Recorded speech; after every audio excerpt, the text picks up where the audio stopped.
खासै ठुलो धेरै कुरा त होइन, मिसअन्डरस्ट्यान्डिङ र नदेखेको कुरा हो। त्यही कुरालाई अलिकति सानो क्लिप बनाएर ठुलो बनाइयो होइन।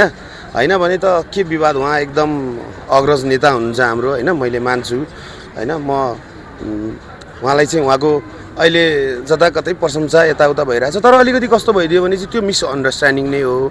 उहाँले गएर पछि चाहिँ मलाई चाहिँ अब ऊ चाहिँ अपराधी पृष्ठभूमि होइन, मलाई एउटा बलात्कार मुद्दा पनि लागेको थियो बट त्यसमा म निर्दोष भएर उच्च अदालतबाट मैले सफाइ पाएको हो। त्यो कुरा उहाँले बुझ्नुभयो कि भएन त्यो थाहा भएन मलाई होइन। अब उहाँ मात्रै दुधले नुहाएको जस्तो चाहिँ गर्नुभयो होइन। मैले त्यति बेला चाहिँ अब मलाई अनि सर्वोच्च अदालतले मलाई के भनेको छ भने पुलिसलाई किन खबर गरिनस् भनेर 2 वर्ष मुद्दा हान्यो। अब एउटा रेस्टुरेन्टमा बसिरहेको बेला को मान्छे कस्तो हुन्छ हामीलाई के थाहा घटना त्यहाँ भएको होइन, तर हामी थियौँ त्यो ठाउँमा। त्यो कारणले गर्दा मुद्दा हानेको थियो।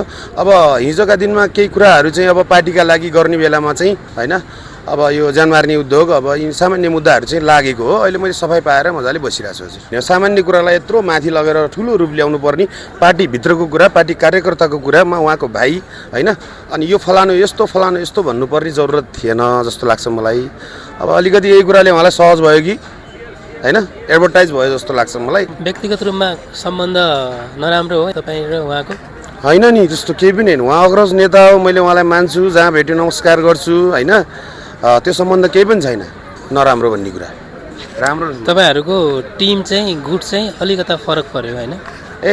गुट चाहिँ अब के गर्नु, फरकै पर्यो है। कृष्ण सागर ओली अब केपी ओलीलाई समर्थक गर्नै पर्यो। सारा कार्यकर्ताले, सादा प्रतिनिधिले केपी शर्मा ओली भन्नुहुन्छ। म पनि त्यसैमा छु होइन। मैले पनि भन्न चाहिँ के खोजेको भनेपछि, किन समर्थन गर्छु भनेपछि, अब यो जेनजी आन्दोलन नहुन्थ्यो भनेपछि पुस्ता हस्तान्तरण अथवा कसैलाई बनाउने भन्ने कुरा छुट्टै थियो। त्यसपछि उहाँको स्ट्रगल होइन, पार्टीलाई कति माथिसम्म ल्याउनु भयो, अहिलेको आवश्यकता होइन, अहिलेको आवश्यकता को देशले भनिरहेछ, जनताले भनिरहेछ केपी शर्मा ओली होइन। र त्यो कुरा तपाईँले नि बुझ्नु भएको छ, देशलाई आवश्यकता भनेको को? केपी शर्मा ओली। मैले त्यसरी बुझेको छु होइन।